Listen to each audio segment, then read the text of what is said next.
तो आज विशेष दिन है। हमारे संप्रदाय के एक महान आचार्य श्रील नरोत्तम दास ठाकुर का आज आविर्भाव तिथि है। श्रील वृंदावन दास ठाकुर अपनी जो रचना है चैतन्य भागवत में जब चैतन्य महाप्रभु का गुणगान करना शुरू करते हैं तो कहते हैं, पुनः भक्त संगे प्रभु पदे नमस्कार, जिह्वाय स्फुरुक गौर चंद्र अवतार। तो वो कहते हैं कि मैं बारंबार चैतन्य महाप्रभु के जो संगी हैं या चैतन्य महाप्रभु के जो भक्त हैं उनके चरणों की वंदना करता हूँ ताकि मेरे जिह्वा से चैतन्य महाप्रभु का जो गुणगान है वो उचित रूप से निकल सके। तो उसी प्रकार से कोई व्यक्ति तभी किसी महान आचार्य का गुणगान कर सकता है जब वास्तव में उसके ऊपर श्रीमान नित्यानंद प्रभु की जो कृपा है वो हो गई है। तो ऐसे ही चैतन्य महाप्रभु के महान संगी श्रील नरोत्तम दास ठाकुर का अपना एक विशेष स्थान है। क्योंकि नरोत्तम दास ठाकुर स्वयं ही अपनी रचना प्रार्थना में कहते हैं एक गीत में कि जब इस संसार में कोई महान भगवत भक्त अवतरित होता है तो सर्वाधिक जो आनंद की अनुभूति है वो पृथ्वी देवी को होती है। वो अपने उस गीत में कहते हैं, ठाकुर वैष्णव पद अवनीर सुसंपद, कि ये जो वैष्णव ठाकुर है वो वास्तव में पृथ्वी की असली संपदा है, उस पृथ्वी का असली धन है या पृथ्वी का एक अमूल्य रत्न है जिसका वर्णन स्वयं चैतन्य महाप्रभु ने चैतन्य चरितामृत में किया है। जब हरिदास ठाकुर इस धराधाम को छोड़कर जा रहे थे तो हरिदास ठाकुर ने कहा कि हे प्रभु, आपको इतना दुख नहीं होना चाहिए, मैं ये जगत से जा रहा हूं, मेरी मृत्यु हो रही है, बल्कि मैं एक तुच्छ जीव हूं और आपके पास तो इतने बड़े बड़े भक्त हैं और मेरे जैसा एक निम्न तुच्छ नीच व्यक्ति चला भी जाता है तो आपको क्या दुखी होने का कोई कारण नहीं है। मानो इस संसार में इतने असंख्य जीव हैं और एक चींटी मर जाती है तो किसी को कोई फर्क नहीं पड़ता, उसी प्रकार से मेरी स्थिति है। लेकिन चैतन्य महाप्रभु कहते हैं कि हरिदास ऐसा नहीं है। हरिदास ठाकुर के लिए चैतन्य महाप्रभु कहते हैं कि कृष्ण की मेरे ऊपर अपार कृपा हुई थी जिसके कारण आप जैसे भक्त का संग मुझे प्राप्त हुआ था, लेकिन अभी आप जैसे महान भक्त के संग से मैं वंचित हो रहा हूं तो इसलिए मैं बहुत अधिक दुखी हो रहा हूं। और चैतन्य महाप्रभु ने कहा कि रत्न शून्य हैल मेदिनी, क्योंकि आप जैसा भक्त एक अमूल्य रत्न के समान है और आप चले जाओगे तो ये पृथ्वी एक रत्न को खो रही है। तो मानो चैतन्य महाप्रभु ये समझा रहे हैं कि जो भगवान के भक्त हैं वो ये पृथ्वी की असली शोभा है, पृथ्वी के असली आभूषण कृष्णा के डिवोटीज हैं जब वो विचरण करते हैं इस पृथ्वी पर। इसलिए पृथ्वी देवी कहती है, कई पुराणों में वर्णन आता है कि मैं आनंदित हो जाती हूं जब वैष्णवगण मेरे ऊपर चलते हैं, नाचते हैं, विचरण करते हैं। तो उसी प्रकार से भगवान के जो भक्त हैं उनका एक बहुत ही महत्वपूर्ण स्थान है इस संसार में। क्योंकि श्रील प्रभुपाद एक तात्पर्य में लिखते हैं कि इस संसार को किसी ने पर्पस या उद्देश्य किसी ने प्रदान किया है तो वो है कृष्ण के डिवोटीज। अन्यथा ये जगत पर्पस से रहित है, उद्देश्य से रहित है। लेकिन भगवत भक्त जब इस जगत में आते हैं तो एक उद्देश्य इस संसार को, इस जगत को प्रदान करते हैं। तो इसलिए आज ऐसे महान आचार्य का गुणगान करने का प्रयास करेंगे जो चैतन्य महाप्रभु को अति प्रिय थे। हमने कई बार सुना है नरोत्तम दास ठाकुर के बारे में, और ऐसे 3 डिवोटीज थे जिनके बारे में चैतन्य महाप्रभु ने पहले से ही चर्चा की थी, पहले से ही सबको बता दिया था इन 3 भक्तों के बारे में। एक तो थे सर्वप्रथम श्रीनिवास आचार्य जिनके बारे में स्वयं चैतन्य महाप्रभु ने बोला था, और दूसरा डिवोटी थे श्रील नरोत्तम दास ठाकुर जिनके बारे में स्वयं चैतन्य महाप्रभु ने सबको अवगत कराया था। और तीसरे डिवोटी कौन थे? श्रील प्रभुपाद। लोचन दास ठाकुर के चैतन्य मंगल में श्रील प्रभुपाद का वर्णन स्वयं चैतन्य महाप्रभु करते हैं नारद मुनि को कि मैं आऊंगा, हाथ में तलवार, खड़ग लैया, खड़ग मीन्स तलवार लेके आऊंगा, संकीर्तन रूपी जो तलवार मेरे हाथ में होगी, और उसके द्वारा जो आसुरी भाव व्यक्ति के हृदय में है उसको काटकर फेंक दूंगा और कृष्ण भावना को स्थापित करूंगा। और ऐसा कुछ लोग दूर देश में चले जाएंगे, लेकिन उनके लिए भी मैं अपना सेनापति भक्त भेजूंगा जो उनका उद्धार कर सकता है। तो ऐसे ये महान आचार्य जिनका वर्णन स्वयं चैतन्य महाप्रभु ने अपने मुखारविंद से किया है, तो वो कोई सर्वसाधारण नहीं है। तो नरोत्तम दास ठाकुर का जो चरित्र है मूल रूप से 3 ग्रंथों में पाया जाता है। नरहरि चक्रवर्ती के द्वारा विरचित भक्ति रत्नाकर, जो बहुत विशाल बुक है, चैतन्य चरितामृत से भी बड़ा है, उनके श्लोक संख्या देखी जाए, जिसमें उन्होंने लगभग महाप्रभु के सभी भक्तों का वर्णन किया है, उनके जीवन चरित्र को दिया है, जिसमें नरोत्तम दास ठाकुर का चरित्र पाया जाता है। और जानवा माता के एक शिष्य है नित्यानंद दास, उनके द्वारा विरचित जो प्रेम विलास है उसमें नरोत्तम दास ठाकुर का जीवन चरित्र विस्तृत रूप से पढ़ने में हमें मिलता है। और एक नरहरि चक्रवर्ती का दूसरा जो रचना है नरोत्तम विलास, जिसमें उन्होंने पूर्ण रूपेण नरोत्तम दास ठाकुर का गुणगान किया है। तो ऐसे प्रेम विलास में वर्णन आता है कि ये नरोत्तम दास ठाकुर के बारे में सुनने से क्या होगा। वैसे पद्म पुराण कहता है कि किसी भी वैष्णवों का गुणगान व्यक्ति सुनता है या किसी भी वैष्णव का गुणगान व्यक्ति करता है, तो उसके हृदय में जो दृढ़ता है, डिटर्मिनेशन का जो भावना है भगवत सेवा के लिए, वो स्थापित हो जाता है। लेकिन यहाँ नरोत्तम दास ठाकुर के बारे में जब प्रेम विलास में वर्णन आया है कि यदि व्यक्ति नरोत्तम दास ठाकुर के इस विषय को या नरोत्तम दास ठाकुर के चरित्र को सुनता है, तो उसके हृदय में पूर्ण संतुष्टि उसे अनुभव होती है। वो किसी और चीज के लिए लालायित नहीं होता, भौतिक चीजों के लिए। और दूसरी चीज कहते हैं कि नरोत्तम दास ठाकुर के बारे में सुनने मात्र से व्यक्ति के हृदय में जो भगवद नाम है उसके प्रति आसक्ति जागृत हो जाती है। आसक्ति का जो भावना है वो उदित हो जाता है केवल ऐसे महान आचार्य के बारे में सुनने से। तो हम प्रयास करेंगे कुछ समय के लिए नरोत्तम दास ठाकुर का जो चरित्र है ग्रंथों में बहुत विशद रूप से पाया जाता है, संक्षिप्त रूप में हम उसको श्रवण करने का या चर्चा करने का प्रयास करेंगे।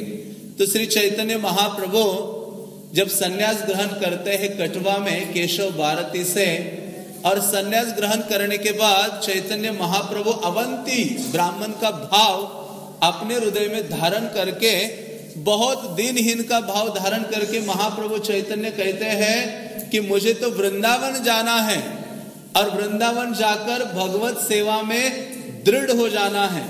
तो ऐसे चैतन्य महाप्रभु ने सोचा और संन्यास लेकर निकल ही पड़े वृंदावन की ओर। लेकिन वृंदावन की ओर जा रहे थे, लेकिन नित्यानंद प्रभु बहुत ही चमत्कारिक पर्सनालिटी है। उन्होंने उनको वृंदावन वृंदावन बोल बोल के कहा लेके आ गए, उनको शांतिपुर लेके आ गए। और महाप्रभु ने देखा वृंदावन तो चला गया दूर, लेकिन मैं अभी शांतिपुर पहुंचा हूं। तो चैतन्य महाप्रभु के हृदय में वृंदावन जाने की जो इच्छा है वो अति तीव्र थी। चैतन्य महाप्रभु शांतिपुर आए और अपनी माता के आदेश से उन्होंने अपना निवास स्थान चूज कर लिया। चैतन्य महाप्रभु निवास करने लगे जगन्नाथपुरी में। लेकिन फिर भी जो वृंदावन जाने की लालसा है वो चैतन्य महाप्रभु के हृदय में तीव्र थी। फिर चैतन्य महाप्रभु दक्षिण भारत जाते हैं, दक्षिण भारत से आते हैं, और फिर उसके बाद चैतन्य महाप्रभु कहते हैं अपने संगियों को, मुझे वृंदावन जाना है। तो वृंदावन के लिए महाप्रभु निकले, लेकिन उनका ये बहाना था, चैतन्य महाप्रभु का ये बहाना था वृंदावन जाने का। लेकिन वो उनका अंतरंग कारण क्या था? अपने विशेष 2 डिवोटीज को मिलना चाह रहे थे। चैतन्य महाप्रभु जगन्नाथपुरी से वृंदावन निकले तो हर कोई भक्त उनके साथ जाने के लिए तत्पर था। सब अपनी सेवाएं छोड़कर, इवन गदाधर पंडित ने टोटा गोपीनाथ की सेवा कहते तिलांजलि देता हूं ऐसी सेवा को, मैं निकल जाता हूं, आपके साथ जाना चाहता हूं, जहां आप है वहां वृंदावन है, वहीं टोटा गोपीनाथ है। तो ऐसे गदाधर पंडित भी कटक तक वहां तक पहुंचते हैं। वहां एक विशेष घाट है, गड़गड़िया घाट, जहां भक्त लोग आज भी जाते हैं, वहां स्नान करते हैं। और उसी स्थान से गदाधर पंडित वापस आ गए थे। तो चैतन्य महाप्रभु आगे निकले अपनी यात्रा के लिए, लेकिन महाप्रभु ने सोचा कि मैं बंगाल से होते हुए जगन्नाथपुरी जाऊंगा, वृंदावन जाऊंगा। उनके लिए इजी वे दूसरा था, लेकिन जानबूझ के वो बंगाल से गए। उन्होंने कहा मैं गंगा दर्शन करना चाहता हूं, स्नान करते हुए चला जाऊंगा गंगा का। तो ऐसे चैतन्य महाप्रभु वृंदावन के लिए निकले। तो निकलते निकलते चैतन्य महाप्रभु नवद्वीप आते हैं। वहां से फिर चैतन्य महाप्रभु राम के लिए पहुंचते हैं। राम के लिए पहुंचने के बाद चैतन्य महाप्रभु वहां अपने दो सेनापति भक्त, एक रूप गोस्वामी और दूसरे सनातन गोस्वामी को मिलते हैं। वहां उनको तमाल वृक्ष के नीचे दीक्षा दे देते हैं। और चैतन्य महाप्रभु कहते हैं कि मेरी यात्रा का प्रयोजन पूर्ण हुआ। मैं तो वास्तव में इसलिए आया था कि ये दो भक्तों से मैं मिलूं, रूप गोस्वामी से और सनातन गोस्वामी से। तो चैतन्य महाप्रभु वहां से आगे बढ़ते हैं और वहां नजदीकी एक गांव है कनाई नटशाला, जो आज भी है, जहां इस्कॉन का सेंटर है। तो कनाई नटशाला में चैतन्य महाप्रभु गए और वहां जाकर गंगा के उस पार देखने लगे। और चैतन्य महाप्रभु वहीं बैठ गए। उन्होंने कहा मैं यहां से हिलूंगा नहीं अभी। तो नित्यानंद प्रभु कहते हैं कि हे प्रभु, आपने तो जगन्नाथपुरी छोड़ा, नवद्वीप छोड़ा, सन्यास भी ले लिया, केवल कहां जाने के लिए? वृंदावन जाने के लिए। लेकिन आज आप यहाँ कनाई नटशाला में आए हो और यहाँ आकर एक ही स्थान में बैठे हो, आगे क्यों नहीं बढ़ रहे हो? तो चैतन्य महाप्रभु ने कहा कि मैं व्यक्ति को उसी स्थान में रहना चाहिए जहां उसे सुख और शांति अनुभव होती हो, जहां किसी भी प्रकार का उपद्रव ना हो, ऐसे स्थान में व्यक्ति को रहना चाहिए। और मुझे लग रहा है कि यह स्थान मेरे लिए सही है। लेकिन फिर भी महाप्रभु ने कहा मैं तो राम केले में रूप सनातन को मिला, लेकिन फिर भी एक उद्देश्य मेरा बाकी है जिसको मैं पूर्ण करना चाहता हूं, जिसके लिए मैं यहां बैठा हूं। तो चैतन्य महाप्रभु वहां बैठे रहे। वो रात्रि वहां बीत गई और दूसरे दिन चैतन्य महाप्रभु अर्ली मॉर्निंग, बहुत जल्दी सुबह अपने सारे भक्तों को लेकर कीर्तन करने लगे, जोर जोर से कीर्तन करने लगे। हरे कृष्णा कृष्णा कृष्णा हरे हरे, हरे राम राम राम हरे हरे। जब चैतन्य महाप्रभु जोर जोर से कीर्तन कर रहे थे और ऐसे कीर्तन करते करते चैतन्य महाप्रभु ने नित्यानंद प्रभु के कंधे में अपना हाथ रखा और हाथ रखते हुए चैतन्य महाप्रभु जोर जोर से क्रंदन करने लगे।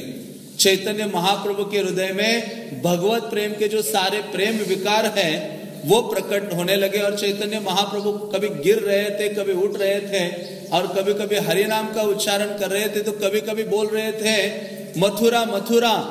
तो भक्तों का हृदय इससे फटने लगा और सारे उस गांव के लोग वहां एकत्रित हो गए चैतन्य महाप्रभु की ऐसी दशा को देखने के लिए। अपनी पलके बिना झपकाए सारे जो गांववासी हैं वो सब चैतन्य महाप्रभु को देख रहे थे कि कैसे वो अपने भक्तों के संग में प्रेम भाव में नाम संकीर्तन वो कर रहे हैं। तो ये जब नाम संकीर्तन हो रहा था, बीच बीच में महाप्रभु मथुरा मथुरा राधा राधा उच्चारण कर रहे थे, तो चैतन्य महाप्रभु फिर से जोर से रोने लगे।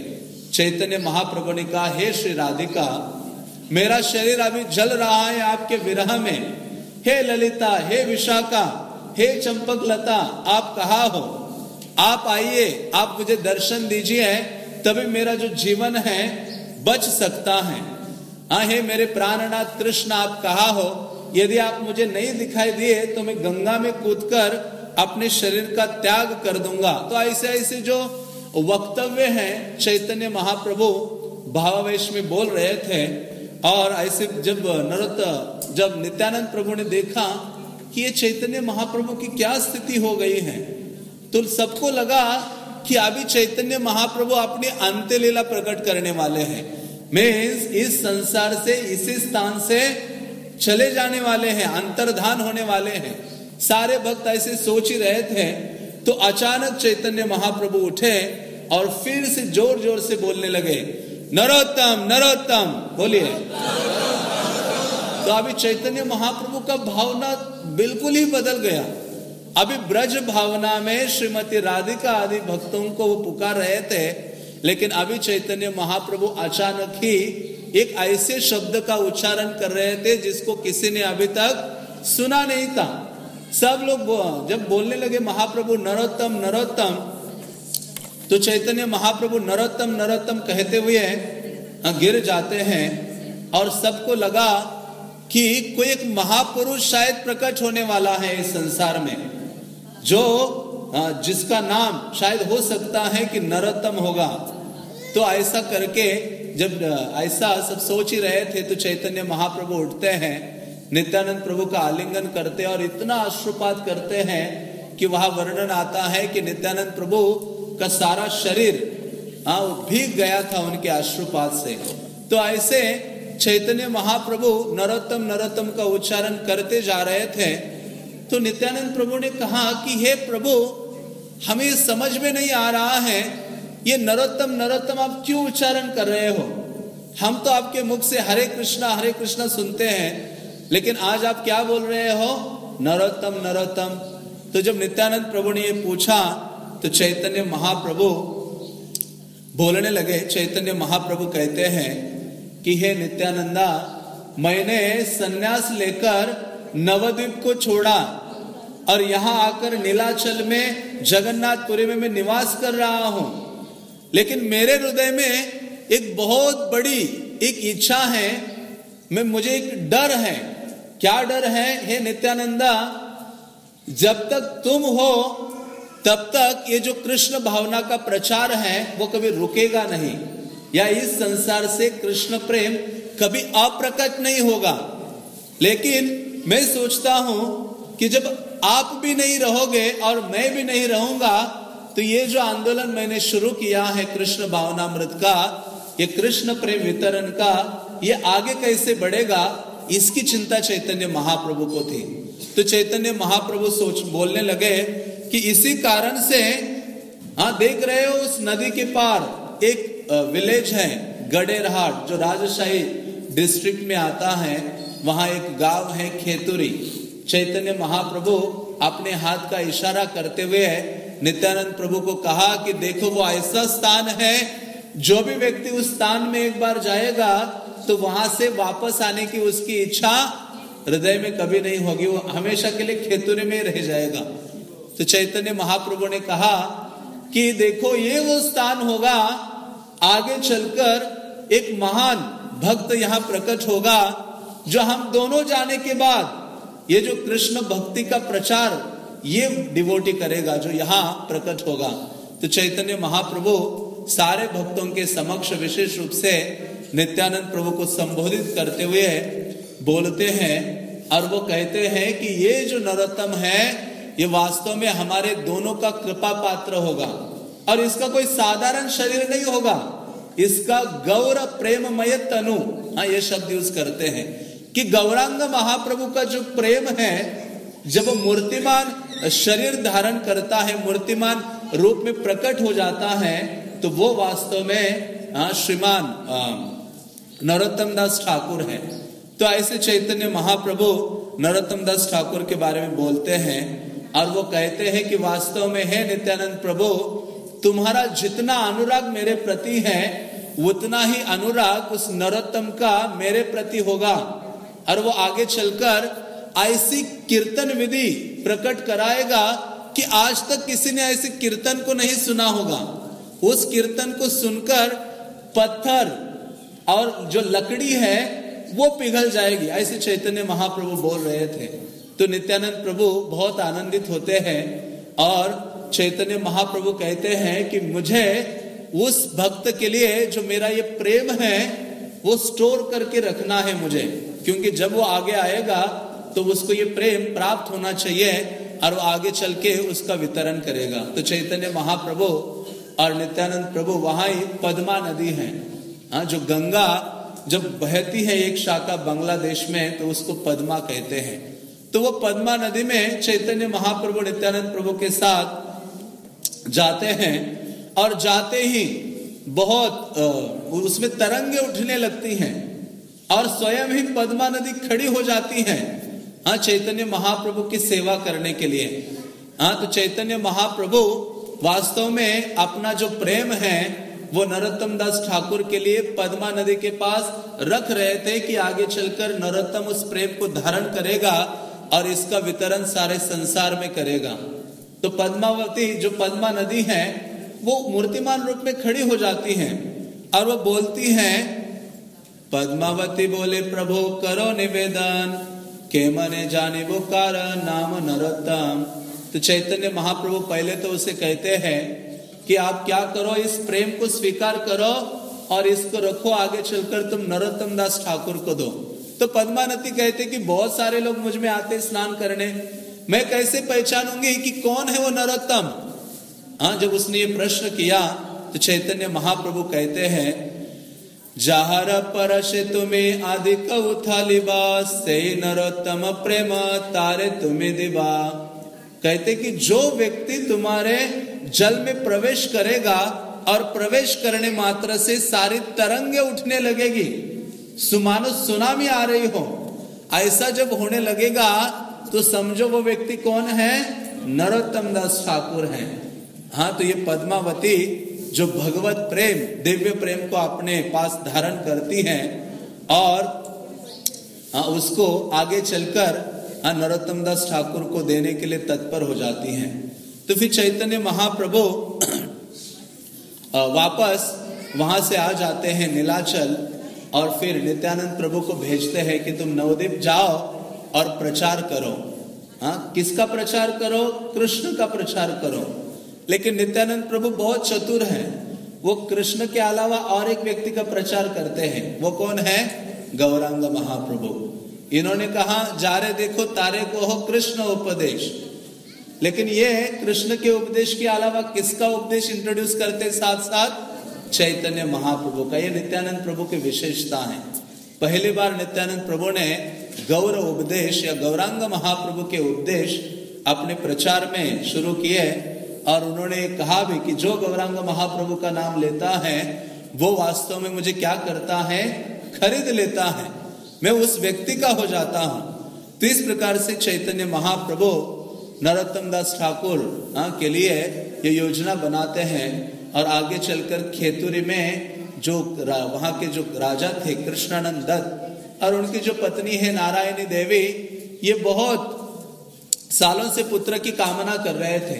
तो रोज शालिग्राम का आराधना करते थे, गंगा जल और तुलसी अर्पित करके, जैसे अद्वैताचार्य करते थे महाप्रभु को प्रकट करने के लिए। तो वैसे ही ये कृष्णानंद दत्त और नारायणी देवी अब पुत्र प्राप्ति की कामना से शालिग्राम की आराधना और सेवा करते थे गंगा जल आदि से। और कुछ समय के बाद कालांतर में एक ज्योतिष ने कहा कि एक ऐसा पुत्र आप लोगों को प्राप्त होगा कि जो सारे संसार को कृष्ण भावना में डुबो देगा। तो ये बोलकर वो इतने आनंदित हो जाते हैं और देखा जाता है कि कुछ साल के बाद या कुछ महीनों में नरोत्तम दास ठाकुर पुत्र रूप में उन्हें प्राप्त होते हैं। और ये नरोत्तम दास का जब अन्नप्राशन सेरेमनी उन्होंने रखा था कि पहली बार बालक को कुछ अन्न ग्रहण कराना है, तो सारे ब्राह्मणों को, सारे लोगों को इकट्ठा करते हैं कृष्णानंद दत्त अपने महल में। तो वहां जब बालक को पहली बार अन्न ग्रहण कराने जा रहे थे तो नरोत्तम दास ठाकुर अपना मुंह बंद किए हुए थे और बीच बीच में रोज आते थे, वो मना कर रहे थे, इतने छोटे से बालक थे। तो एक ब्राह्मण डिवोटी ने कहा कि ये बालक ऐसा वैसा अन्न ग्रहण नहीं करेगा, ये तो केवल कृष्ण को अर्पित प्रसाद ही खाएगा, तभी ये ग्रहण कर सकता है। तो उसी समय प्रसाद ऑफर किया जाता है, ग्रेन्स, और नरोत्तम दास ठाकुर प्रथम जो अन्न है वो प्रसाद के रूप में प्राप्त करते हैं। तो इस प्रकार से नरोत्तम दास ठाकुर बड़े हो जाते हैं। तो उनकी माँ उनको प्रेम से नारू पुकारा करती थी। नरोत्तम से क्या हो गए? नारू हो गए। तो ऐसे नारू पुकारा करते थे। उनका इतना अधिक अफेक्शन था कि आचार्यगण कहते कुछ क्षणों के लिए भी नरोत्तम उनके आंखों से सामने ओझल हो जाए तो वो अत्यधिक पीड़ित दुखी हो जाते थे।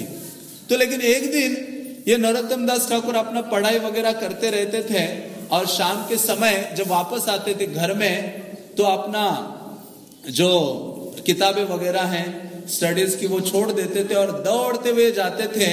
वहां एक ब्राह्मण डिवोटी था कृष्णदास, जिनका मुख गौरांग महाप्रभु और उनके संगियों की कथाओं से भरा रहता था।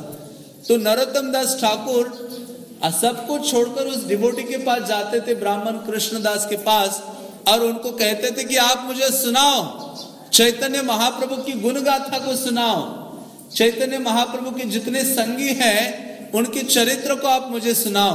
वो ब्राह्मण थकता नहीं था, एक के बाद एक महाप्रभु का गुणगान करता था।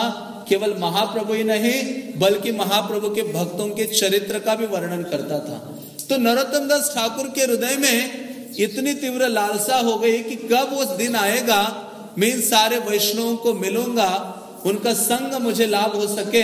और उसी के साथ साथ उनके हृदय में एक भावना जागृत हो गई, कबे हम हबो वृंदावन वासी, कि कब मैं वृंदावन का निवासी बनूंगा, कब मैं वृंदावन चला जाऊंगा। अभी उनका एक ही सपना था। क्या सपना था? मुझे वृंदावन जाना है। तो अभी ये जो नरोत्तम बहुत अधिक विरह में थे, दुखी थे, और ऐसी दुखी अवस्था में एक दिन रात्रि स्वप्न में नित्यानंद प्रभु आ जाते हैं और नित्यानंद प्रभु कहते हैं कि हे नरोत्तम, तुम्हें दुखी होने की कोई आवश्यकता नहीं है। हाँ, तुम्हारी सारी जो हृदय की इच्छा है वो पूर्ति हो जाएगी यदि तुम कल सुबह जाकर कहाँ जाकर स्नान करो? पद्मा नदी में, सब कुछ वहां तुम्हें प्राप्त हो जाएगा। तो नरोत्तम दास ठाकुर बालक ही थे, वो उठे सुबह और दौड़ते हुए अपने माता आदि को उसकी नजर चुकाते हुए जाते हैं पद्मा नदी में। और पद्मा सोचते थे मैं हमेशा तो इस नदी के किनारे आता था, कभी स्नान करने नहीं कूदा, लेकिन आज नरोत्तम दास ठाकुर नित्यानंद प्रभु की आज्ञा से उस पद्मा नदी में जाते हैं और जैसे जल का स्पर्श करते हैं तो बड़ी बड़ी तरंगे या लहरें उछलने लगती हैं और जो पद्मा नदी है वो प्रकट हो जाती है और समझती हैं कि ये वही व्यक्ति है जिसके लिए श्री चैतन्य महाप्रभु ने मेरे पास जो प्रेम है वो रखा हुआ था। तो पद्मा नदी आती है और उन्हें जो वो भगवत प्रेम, अभी हम अपने भौतिक बुद्धि से वो भगवत प्रेम क्या है कैसा है उसको समझ नहीं सकते। हाँ, वैष्णवेर क्रिया में एक वैष्णव को समझना हमारे लिए अति दुर्लभ है। तो अचिंत्य कृष्ण प्रेम है, उसको कैसे जाना या समझा जा सकता है? तो वो उनको देती है। तो नरोत्तम दास उसने जब ऐसे हाथ किया तो नरोत्तम सोचते क्या करो? हाँ, तो वो कहते कि इसको ले लो और पी लो, कृष्ण प्रेम को क्या करो? P low. तो ऐसे नरोत्तम दास ठाकुर चैतन्य महाप्रभु की जो भगवत प्रेम रूपी जो उपहार है उसको नरोत्तम दास ठाकुर पान करते हैं। पान करने मात्र से सारे जो भगवत प्रेम के विकार उनके शरीर से अंत और बाह्य रूप से प्रकट हो जाते हैं। और सबसे पहले क्या हो गया? बाह्य रूप से नरोत्तम दास ठाकुर का जो सांवला वर्ण है वो छूट गया। अभी उनका वर्ण गौर हो गया, गौरांग महाप्रभु के समान उसका वर्ण हो जाता है। और उनके हृदय में महाप्रभु के लिए बहुत अधिक विरह की भावना प्रकट हो जाती है और निरंतर क्रंदन करने लगते हैं, रोने लगते हैं चैतन्य महाप्रभु के विरह में। और ऐसी अवस्था में वो बाहर आ जाते हैं और हमेशा वृंदावन के भाव में रहते हैं। तो यह घर में उनके पिता और माता सोचते हैं कि हमारा पुत्र कहाँ चला गया। तो उस पुत्र को ढूंढने के लिए कई अपने सेवकों को भेजते हैं। फाइनली उनको पता चलता है कि ये जो नरोत्तम है, मेरा नारू है, वो तो नदी के किनारे है। जब ये नारायणी देवी गई, दूर से देखा, लगता तो मेरा बच्चा है लेकिन इसका कलर कुछ अलग हो गया है। पहले काला सावला था, लेकिन अभी कैसे है, गौर तनु है, गौर वर्ण का हो गया है। तो वो जाती है डरते डरते नरोत्तम के पास, कहते बेटा तुम नरोत्तम ही हो ना? तो वो कहते कि हाँ मैं आपका ही नरोत्तम हूं। आपकी अवस्था कैसे हो गई? कहते हैं कि एक सुवर्ण वर्ण का बालक मेरे हृदय में प्रवेश कर गया। और वह सुवर्ण वर्ण का बालक कौन था? चैतन्य महाप्रभु, गौरांग महाप्रभु। वो कहते हैं कि ये सुवर्ण वर्ण का बालक मेरे हृदय में प्रवेश हो गया, जिसने प्रवेश किया और जिसके कारण मैं आंतरिक रूप से और बाह्य रूप से क्या हो गया हूं? पूर्ण रूपे न बदल गया हूं। हे मेरी माता, आप मुझे विदा दे दो, मैं कहां जाना चाहता हूं? वृंदावन जाना चाहता हूं। ये शब्द सुनकर नारायणी देवी क्रंदन करने लगती हैं। और कैसे तो नरोत्तम दास ठाकुर को पकड़ के ले आते घर में आते हैं तो उनका मन घर में नहीं लगता, बारंबार वृंदावन वृंदावन वृंदावन या महाप्रभु के लिए उनका हृदय ऐसे दौड़ता है। तो देखा कि लगा कि ये कुछ विपरीत आचरण कर रहा है, तो उनके पिता ने एक ओझा को बुलाया, लगा कि इसके भूत की बाधा हो गई है, अब ये भूत उतारना होगा। तो भूत उतारने के लिए उस ओझा ने कहा कि जो सियार है उसके ब्रेन का सूप बनाना पड़ेगा, और ये सूप बनाकर इसको पिलाओ तो ये इसका भूत भाग जाएगा। जैसे प्रभुपाद बीमार हो गए थे बचपन में, डॉक्टर ने कहा मुर्गी का सूप पिलाओ इसको। तो वैसे ही तो नरोत्तम दास ठाकुर ने सोचा मेरे लिए एक प्राणी की हत्या हो रही है, तो कहते मैं अभी अपना शरीर छोड़ दूंगा यदि मेरे लिए किसी प्राणी की आप लोग हत्या करोगे। तो नरोत्तम दास ठाकुर इतने पागल हो गए थे चैतन्य महाप्रभु के लिए। तो उन्होंने रघुनाथ दास गोस्वामी के बारे में पहले सुना था। क्योंकि नरोत्तम दास ठाकुर योजना बनाने लगे कि अभी इस घर में मेरा मन नहीं लग रहा है, मुझे भागना होगा यहां से। जैसे उन्होंने सोचा, कौन भागे थे पहले? स्वयं चैतन्य महाप्रभु भी संन्यास लेने के लिए भागे थे, फिर ये रघुनाथ दास गोस्वामी भी भागे थे। तो देखा जाए तो ये सारी परंपरा किसकी है? भागने वालों की है। सारे डिवोटीज भाग रहे हैं। इसलिए रघुनाथ दास गोस्वामी के फादर, रघुनाथ दास गोस्वामी के माँ को कहते हैं कि चैतन्य चंद्र बातुल हैया चे जहारे, कि जो चैतन्य चंद्र का के लिए पागल हो गया है उसको कोई भी इस संसार में बांध के नहीं रख सकता। क्योंकि ये रघुनाथ दास गोस्वामी हमेशा भागते थे, तो माने का इसकी शादी कर दो ना, जो भी भागता है उसकी शादी करने से ठिकाने में आ जाता है, वो बिल्कुल एक ही जगह स्थित हो जाता है, जीना यहाँ मरना यहाँ। तो रघुनाथ दास गोस्वामी की शादी भी करते हैं, तो उनके पिता कहते हैं देखो इंद्र समा ऐश्वर्य श्री अप्सरा सम, ये रघुनाथ की जो पत्नी है ये इंद्र जो ऐश्वर्य है वो इंद्र के समान है, और इसकी पत्नी तो किसके समान है? अप्सरा से भी सुंदर है। कहते ऐसे रघुनाथ को ये दो चीजें संसार में सबको बांध के रखती हैं, इसको इन दो चीजों में नहीं बांधा, ये बंध नहीं पा रही, तो और कौन सी चीज से इसे बांध सकते हो? तो इस प्रकार से जो चैतन्य महाप्रभु के लिए पागल हो गया है, चैतन्य की सेवा के लिए उन्मत्त हो गया है, उसको इस संसार में कोई भी ऑब्स्टेकल, कोई भी बाधा उसको बांध नहीं सकती, चाहे वो आयु हो। सोचो प्रभुपाद है, प्रभुपाद चैतन्य महाप्रभु की सेवा के लिए मैड थे, उन्मत्त थे, उनकी आयु उनके लिए कोई बाधा नहीं बनी, उनके पास 40 रुपए थे वो भी कोई बाधा नहीं बने। तो उसी प्रकार से वास्तव में जिसके हृदय में चैतन्य महाप्रभु के लिए तीव्र अनुराग है, इस संसार में कोई भी बाधा, कोई भी बंधन उसे रोक नहीं सकती। तो ऐसे नरोत्तम दास ठाकुर एक दिन कुछ बहाना बनाकर अपने घर से भाग जाते हैं और भागते हुए दौड़ने लगते हैं। लगभग कई दिनों तक उन्होंने दौड़ लगाई। अभी तो हमारे लिए लोगों को इजी है भागना, क्रेडिट कार्ड या डेबिट कार्ड उठाया भाग गए, टिकट निकाला फ्लाइट का, ट्रेन का, जहां जितना मर्जी दूर भागो भाग जाएगा। लेकिन वहां तो आपको दौड़ना है, अपने दोनों पांव पर दौड़ना है। वहां आपके पास धन नहीं है, सुविधा नहीं है, कोई कम्युनिकेशन नहीं है, और आपको वृंदावन पहुंचना है 2000 किलोमीटर यहां बंगाल से, तो किसी भी चीज की परवाह न करते हुए अपने मुंह को वृंदावन की ओर रखते नरोत्तम दास ठाकुर दौड़ने लगे। और कहा जाता है कि वो दौड़ते दौड़ते वाराणसी और इलाहाबाद इन सब स्थानों में आते हैं, महाप्रभु के चरित्र को सुनते हैं, वहां के ब्राह्मणों से, जहां जहां महाप्रभु रुके उन स्थानों में विजिट करते हैं। और वहां से नरोत्तम दास ठाकुर फाइनली मथुरा आते हैं। मथुरा में आके विश्राम घाट है। किसी भी आचार्य का वर्णन आया है, अधिकतर जो भी दूर दूर से भाग के वृंदावन आया है, जर्नी की है, वो आकर एक ही स्थान में रुक जाता है।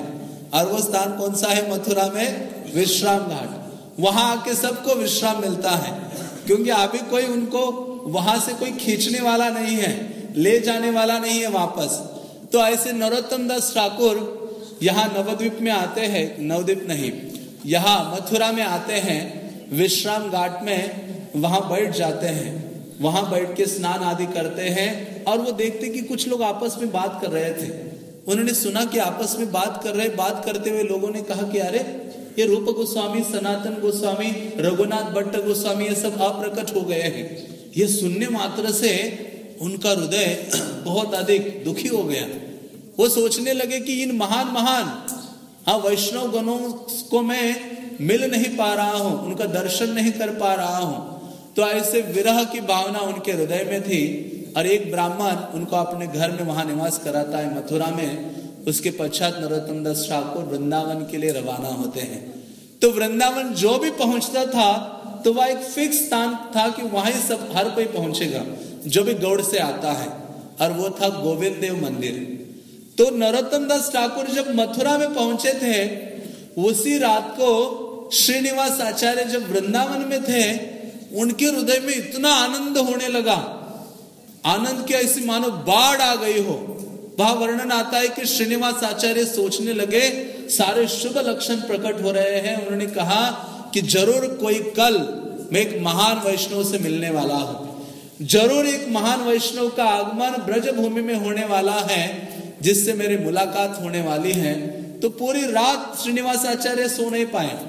और दूसरे दिन नरोत्तम दास ठाकुर जब पहुंच जाते हैं, बल्कि एक दिन पहले ही रूप गोस्वामी और सनातन गोस्वामी, जीव गोस्वामी के स्वप्न में आकर कहते हैं अभी जल्द ही नरोत्तम दास ठाकुर का आगमन होने वाला है वृंदावन में। हे जीव गोस्वामी, आप प्रमुख वैष्णवों को लेकर गोविंद देव मंदिर जाना और वहां नरोत्तम दास ठाकुर का क्या करना? स्वागत करना। तो दूसरे दिन जीव गोस्वामी, श्रीनिवास आचार्य, गोपाल भट्ट गोस्वामी, लोकनाथ गोस्वामी, इतने सारे भक्तों को उन्होंने इकट्ठा किया और नरोत्तम दास ठाकुर पहुंच गए थे गोविंद देव टेम्पल में। और गोविंद देव टेम्पल में पहुंचे और इन वैष्णवों ने उनका स्वागत किया। नरोत्तम दास ठाकुर प्रथम बार इन भक्तों को देखकर आनंदित हो गए और नरोत्तम दास ठाकुर को लेकर सबसे मिलवाया जीव गोस्वामी ने। और इस प्रकार से नरोत्तम दास ठाकुर वहां रहे वृंदावन में। लेकिन वृंदावन में वो अपनी एक इच्छा पूर्ति करना चाहते थे, क्योंकि चैतन्य महाप्रभु ने कहा कि तुम वृंदावन जाओ और वृंदावन जाकर लोकनाथ गोस्वामी का शेल्टर लो, लोकनाथ गोस्वामी का आश्रय लेकर भगवत भजन करो, लोकनाथ गोस्वामी से दीक्षा स्वीकार करो। तो जब ये लोकनाथ गोस्वामी के पास गए और उन्होंने कहा कि आप मुझे अपना शिष्य स्वीकार कीजिए, लोकनाथ गोस्वामी कहते अरे तुम तो महाप्रभु की कृपा पात्र हो, तुम्हें महाप्रभु ने प्रेम दे दिया, दीक्षा लेने की क्या आवश्यकता है? ऐसा शेल्टर लेके भजन करने की क्या आवश्यकता है? नरोत्तम दास ठाकुर कहते हैं आपके वचन सही हैं, लेकिन स्वयं महाप्रभु ने आज्ञा दी है, मैं उस आज्ञा की अवहेलना नहीं करना चाहता, बल्कि चैतन्य महाप्रभु स्वयं भगवान है, फिर भी उन्होंने ईश्वरपुरी का आश्रय लिया, उनसे दीक्षा स्वीकार की। हाँ, तो आप मुझे आश्रय दीजिए। लोकनाथ गोस्वामी मना कर रहे थे। लोकनाथ गोस्वामी कहते हैं मैं योग्य नहीं हूं आपको शिष्य के रूप में स्वीकार करने के लिए। हाँ, तो नरोत्तम दास ठाकुर बहुत अधिक दुखी हो गए और वो सोचने लगे कि किस प्रकार से मैं लोकनाथ गोस्वामी को प्रसन्न करूं जिसके द्वारा उनकी कृपा मुझे प्राप्त हो जाए। हाँ, तो इस प्रकार से फिर नरोत्तम दास ठाकुर लोकनाथ गोस्वामी की एक सेवा करने लगे। लोकनाथ गोस्वामी रोज मॉर्निंग समय में, सुबह के समय में अपना बाह्य कार्य करने के लिए जाते थे, मल आदि त्यागने के लिए, और वापस आ जाते थे। तो वो जो स्थान जहाँ वो अपना शौच कर्म आदि करते थे, शौच कार्य, नरोत्तम दास ठाकुर एक झाड़ू लेते थे, उस स्थान को साफ करते थे और वह फ्रेश मिट्टी वगैरह रखते थे, सारा क्लीन करते थे।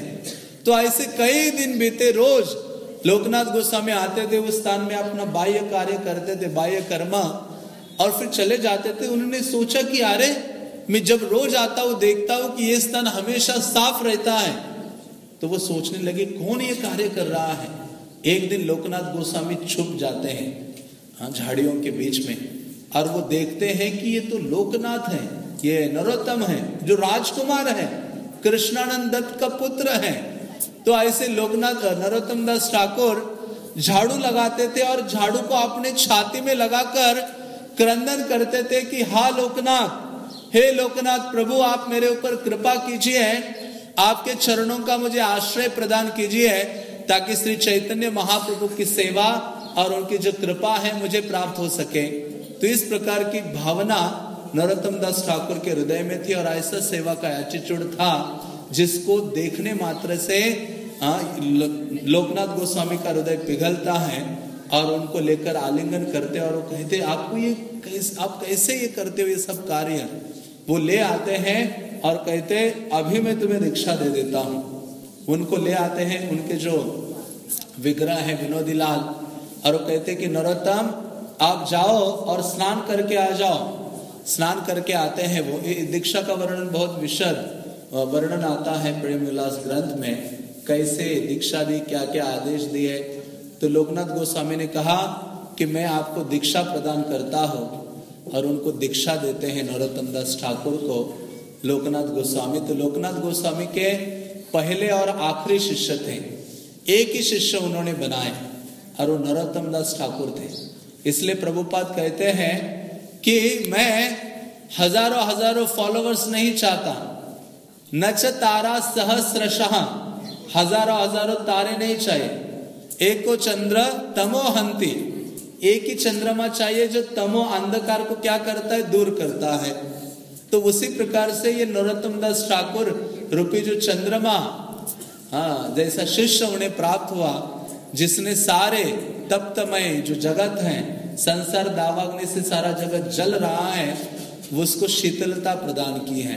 तो ऐसे नरोत्तम दास ठाकुर उनका शेल्टर लेते हैं और सेवा करते हैं, और वो फेवरेट डिवोटी बनते हैं या स्टूडेंट बनते हैं जीव गोस्वामी के।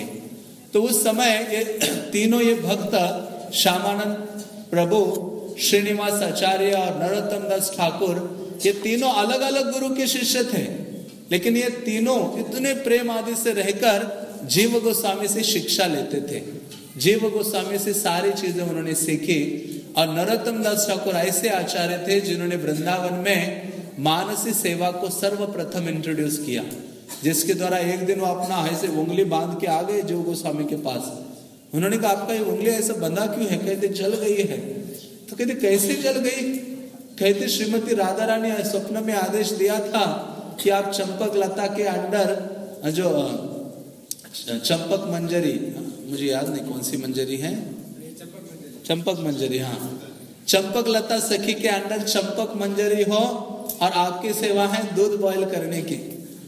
तो ऐसे कहते हैं कि मैं जब अपनी मानसी सेवा में श्रीमती राधा रानी के आदेश पर चंपक लता के अंदर राधा कृष्ण के लिए दूध बॉईल कर रहा था, मानसिक सेवा, और जो अत्यधिक गर्म था उबल के गिरने वाला था, तो पतीले को ऐसे उठा के नीचे रखा मानसिक सेवा में, तो उससे क्या हो गए, मेरी उंगली जल गई है। मन में उनका हाथ उंगली सारी जल गई थी।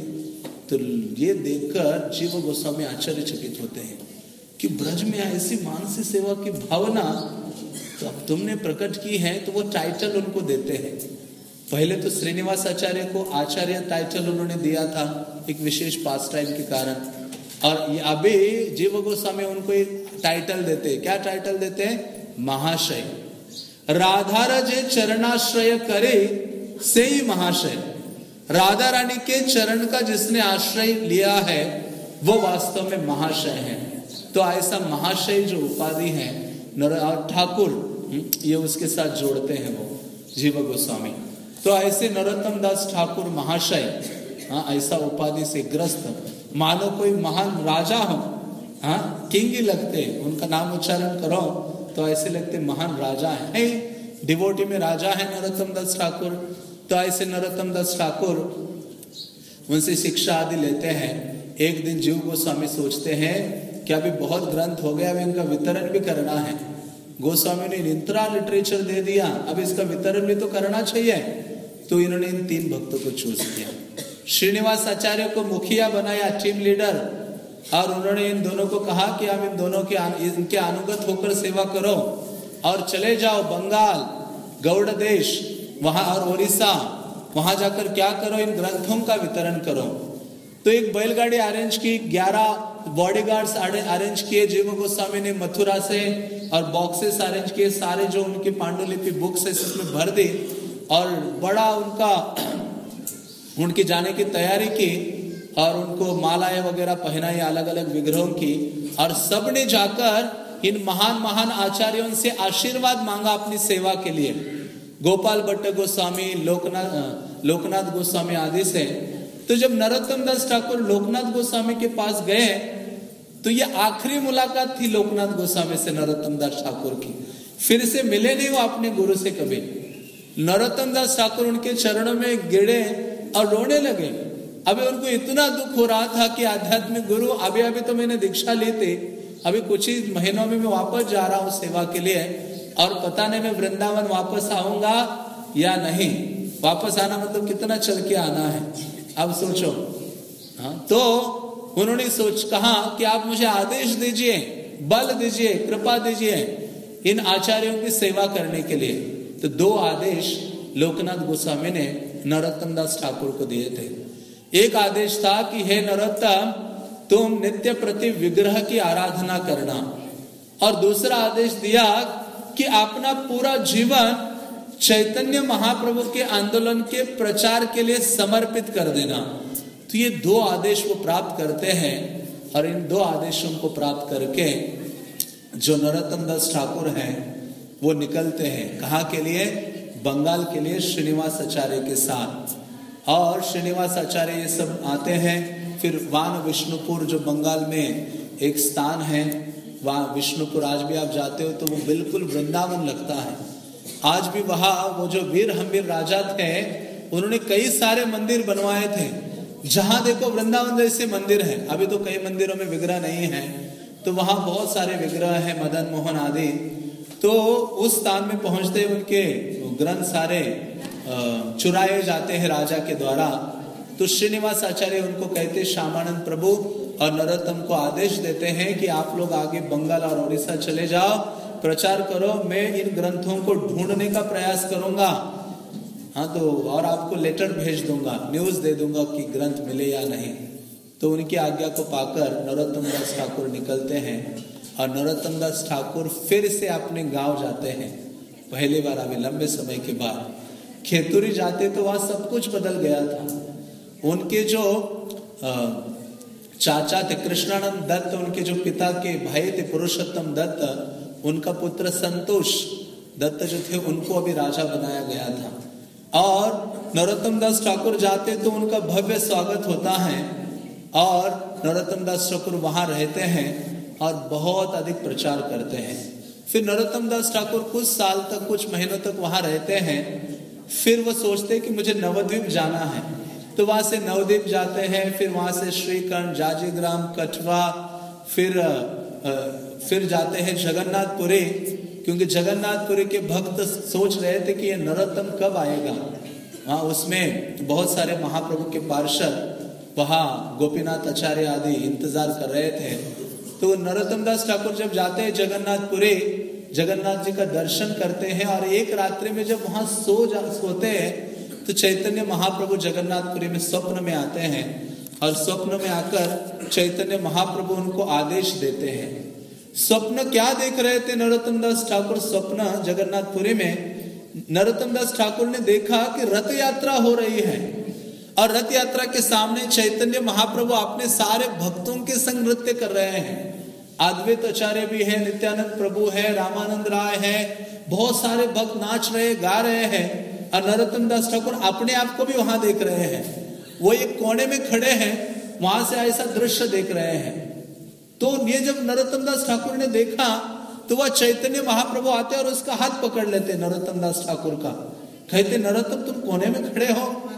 हाँ, नरोत्तम को कहते हैं नरोत्तम तुम क्या करो, वापस चले जाओ खेतुरी गौड़ देश होकर और वहां जाकर क्या करो, ये जो नई कीर्तन की विधि है तुम जाकर शुरू करो, जिसके द्वारा सारा जो जगत है मंत्र मुग्ध हो जाएगा और तुम अपने म्यूजिक और तुम्हारे कीर्तन के द्वारा, सॉन्ग्स के द्वारा क्या करो, मेरा जो मिशन है और मेरा जो उद्देश्य है इस संसार में आने का, या मेरे जो पास टाइम्स है उनका गान करो। तो ऐसा करने मात्र से तुम्हारी सारी जो चिंता है दूर चले जाएगी और तुम कृष्ण भावना का प्रचार कर पाओगे। और आगे चलकर चिरंजीव सेन का पुत्र है रामचंद्र कविराज, वो तुम्हारे बेस्ट फ्रेंड बनेंगे। ऐसा महाप्रभु ने बोला कि स्वप्न टूटा तो नरोत्तम दास ठाकुर देखते, अच्छा मैं तो जगन्नाथपुरी में हूँ। तो फिर कहते महाप्रभु का ये आदेश है। जगन्नाथपुरी से निकलते हैं, जाजीग्राम आते हैं, श्रीनिवास आचार्य को मिलते हैं, श्रीखंड में वो रघुनंदन ठाकुर, मुकुंद सरकार, नरहरि सरकार आदि को मिलते हैं और वहां से वापस वो खेतुरी आते हैं। खेतुरी आकर नरोत्तम दास ठाकुर, अभी उन्होंने कभी कीर्तन गाया नहीं है, तो नरोत्तम दास ठाकुर जब खेतुरी गांव में थे तो वहां भगवान श्री चैतन्य फिर से स्वप्न में आकर कहते हैं कि मेरा एक विग्रह अभी भी है, जब मैं प्रकट हुआ था तब से एक यहाँ एक जमींदार है, उसका जो राइस का गोडाउन है उसके अंदर मेरा एक विग्रह है, उसको तुम निकालो और उसकी आराधना शुरू करो। तो वो जो जमींदार था उसका बहुत बड़ा गोडाउन था राइस का, कई सालों से बंद था, क्योंकि उसमें बहुत सारे बड़े बड़े सर्प निवास करते थे। कोई भी वहां घुसने का प्रयास करता था तो सर्पों को देखने मात्र से डर के भाग जाता था। तो नरोत्तम दास ठाकुर सुबह उठे और कृष्ण की महिमा का गान करते हुए उस जमींदार के पास गए और उन्होंने कहा मुझे आपके गोडाउन में घुसना है, मुझे बहुत मूल्यवान निधि वहां रखी है मेरे लिए, उसको मुझे प्राप्त करना है। तो नरोत्तम दास ठाकुर को कहते आप पागल तो नहीं हो गए? जमींदार कहता है सालों सालों से लोग वहां नहीं जा रहे हैं, वो इतना सारा धान आदि है, लेकिन वहां इतने सर्प हैं, तो आप कैसे हिम्मत करोगे वहां जाने का? नरोत्तम दास ठाकुर कहते मुझे कोई चिंता नहीं है सर्पों की। हाँ, तो नरोत्तम दास ठाकुर उस गोडाउन का दरवाजा खोलते हैं, वो सर्पों को पता चला कि ठाकुर महाशय आ रहे हैं, सर्प पहले से ही भाग गए वहां से और नरोत्तम दास ठाकुर अकेले घुस रहे थे अंदर। नरोत्तम दास ठाकुर गए अंदर और वो अंदर गए, बहुत अंदर गए तो वहां उन्होंने देखा मूर्तिमान चैतन्य महाप्रभु का विग्रह है और विष्णु प्रिया देवी का भी है। उन विग्रह को ले आते अपने ऐसे हाथ में धारण करते हुए सब लोग आनंदित हो जाते ये देखकर, और नरोत्तम दास ठाकुर विग्रह को लाते हैं अपने घर में और लाकर उनको सामने रखते हैं और उनको निहारते रहते हैं। जब वो निहार रहे थे तो नरोत्तम दास ठाकुर के मुख से अभी पहली बार कीर्तन निकला, आज तक उन्होंने गाया नहीं था। वो केवल महाप्रभु चैतन्य के इस विग्रह के सामने, उनके फेवरेट विग्रह थे, गौरांग उनका नाम रखा था उन्होंने, और ऐसे गौरांग महाप्रभु के विग्रह को देखकर वो अश्रुपात कर रहे थे और उन्होंने गाना शुरू किया, कीर्तन करना शुरू किया। तो जब नरोत्तम दास ठाकुर ने कीर्तन शुरू किया तो वर्णन आता है कि स्वर्ग के गंधर्व आदि वो फीके हो गए। उन्होंने सोचा ये तो हमसे बढ़कर गाता है, और तो वो गंधर्वाज वगैरह देवतागण कहते कि मनुष्य रूप में खेतुरी में आए, नरोत्तम दास ठाकुर के चरणों में गिरे और उनसे वो कीर्तन सुनने के लिए वहां ही बैठ गए। तो इस प्रकार से नरोत्तम दास ठाकुर का अद्भुत कीर्तन था, और ऐसे कहा जाता है कि वो कीर्तन जिसके द्वारा एवं नास्तिक पाषांडी व्यक्ति भी का हृदय पिघल जाता था। इवन जो पत्थर है वो भी पिघलने लगते थे जब नरोत्तम दास ठाकुर गाते थे। उनकी ये विशेष विधि थी कीर्तन की। तो ऐसे नरोत्तम दास ठाकुर वहां रहे और फिर उन्होंने सोचा कि अभी क्या करना चाहिए, चैतन्य महाप्रभु का आविर्भाव तिथि मनाना चाहिए। तो ये जो गौर पूर्णिमा देन है ये वास्तव में किसकी देन है? नरोत्तम दास ठाकुर की है। तो नरोत्तम दास ठाकुर ने सोचा कि बहुत बड़ा उत्सव मनाना है चैतन्य महाप्रभु के आविर्भाव का, गौर पूर्णिमा। तो उन्होंने फिर श्रीनिवास आचार्य उनके बहुत क्लोज थे और फिर बाद में श्रीनिवास आचार्य के शिष्य रामचंद्र कविराज उनके बहुत सन्निकट हो गए। तो ऐसे नरोत्तम दास ठाकुर श्रीनिवास आचार्य से मिले और दोनों में आपस में चर्चा हुई। उन्होंने कहा कि एक उत्सव मनाना चाहिए हमें, मैं सोच रहा हूँ खेतुरी में, और आप मुझे बताओ किसको किसको इनवाइट करना है, कहाँ कहाँ इनविटेशन भेजना है। तो सारे गौड़ देश में, ओडिशा में, सब जगह इनविटेशन भेजा और हजारों हजारों लोग, हजारों चैतन्य महाप्रभु के संगी जिनकी मुखिया जानवा माता थी वो सब आते हैं खेतुरी ग्राम में और वहां विग्रहों की पहले स्थापना करते हैं। नरोत्तम दास ठाकुर ने 6 विग्रह स्थापित किए थे। गौरांग वल्लभी कांत श्री ब्रजमोहन, श्री कृष्ण श्री राधा कांत, श्री राधा रमन। तो ऐसे विग्रहों की उन्होंने स्थापना की। और फिर संक्षिप्त में हम वर्णन करते हैं कि उस दिन, फिर जिस दिन महाप्रभु का आविर्भाव था, तो सब लोग सुबह एकत्रित हो गए और अलग अलग भक्तों को माला चंदन आदि अर्पित किया गया और इंस्ट्रूमेंट्स की पूजा की गई। और सब ने कहा कि हे नरोत्तम, आप उठ जाइए और आप क्या कीजिए, कीर्तन कीजिए। तो नरोत्तम दास ठाकुर बहुत विनम्रता का भाव उन्होंने प्रकट किया। कहते मेरी स्थिति एक घास के तिनके के समान है। आप जैसे बड़े बड़े भक्त जो इतने उन्नत आचार्य गण है, आपके सामने मैं क्या कीर्तन करूं। लेकिन इन सब की आज्ञा को अपने शरीर सर में धारण करके नरोत्तम दास ठाकुर कीर्तन करना शुरू करते हैं। और ऐसा वर्णन आता है कि जब नरोत्तम दास ठाकुर ने कीर्तन किया तो जो कभी नहीं होने वाली चीज आज हुई थी। क्या कि चैतन्य महाप्रभु के जितने पार्षद अप्रकट हो गए थे वो पंच तत्व के सहित चैतन्य महाप्रभु सबके साथ आकर वहां कीर्तन के बीच में नाचने लगे। और ऐसा वर्णन आता है कि चैतन्य महाप्रभु ने श्रीनिवास आचार्य के गले में गला डाल के नाचा। नित्यानंद प्रभु ने नरोत्तम का हाथ पकड़ के उनके साथ डांस किया। तो ऐसे सब लोग नाच रहे थे, सारे पार्षद जो पहले अप्रकट हो गए थे। और जब नाचने लगे अचानक ये सब लोग अप्रकट हो जाते और देखते कि सारे फिर से अप्रकट हो गए, तो सब मूर्छित हो जाते हैं। और एक ही डिवोटी वहां जिसका क्या कह सकते हैं चेत अवस्था में था, एक ही भक्त सौदा एक ठीक था जो देखा कि सारे हजारों लोग मूर्छित हो गए, नरोत्तम दास ठाकुर आदि। तो वो उसने क्या किया, फिर सबके ऊपर पानी डाला और उन्होंने हरे कृष्ण मंत्र का उच्चारण करके सबको उठाया, श्रीनिवास आचार्य, नरोत्तम दास ठाकुर, जानवा माता आदि। तो ऐसे नरोत्तम दास ठाकुर की बहुत बड़ी देन है, बहुत कुछ है उनका वर्णन जो हमारे पूर्ववर्ती आचार्यों ने किया है। और प्रभुपाद के फेवरेट आचार्यों में से एक नरोत्तम दास ठाकुर हैं। श्रील प्रभुपाद लंदन में जब थे तो प्रभुपाद जहाँ मर्जी जाओ संसार के कोने में, हाँ, वो रोज गाया करते थे कीर्तन। तो जब लंदन में थे तो प्रभुपाद ने अपना कुर्ता उतार के रख दिया साइड में और पुरुषोत्तम उनके सेवक को कहा कि हारमोनियम लेके आ जाओ। हारमोनियम लाया। प्रभुपाद को कोई नहीं चाहिए कि आगे सुनने वाले भी होने चाहिए। हारमोनियम लेते थे प्रभुपाद और इन वैष्णव आचार्यों को गीत अकेले गाते थे। करताल हो या ना हो, मृदंग हो या ना हो, हम तभी गाते जब सब कुछ हो और लोग भी हो। प्रभुपाद केवल हारमोनियम में गाते रहते थे अकेले। और उस समय यमुना माता जी आ गई। उसने सोचा आज प्रभुपाद गा रहे, तो उन्होंने कहा प्रभुपाद मैं कुछ प्रश्न पूछूं आपको। वो पूछती हैं, प्रभुपाद अब तो बहुत सॉन्ग गाते हो, बताओ फेवरेट सॉन्ग कौन सा है। प्रभुपाद को बोलते हैं, प्रभुपाद कहते तुम पहले बताओ तुम्हारा फेवरेट सॉन्ग कौन सा है। तो यमुना देवी दासी कहती है मेरा फेवरेट सॉन्ग है चैतन्य महाप्रभु का शिक्षाष्टकम, चेतो दर्पण मार्जनम। तो वो कहते प्रभुपाद अभी आप बताओ आपका कौन सा फेवरेट सॉन्ग है।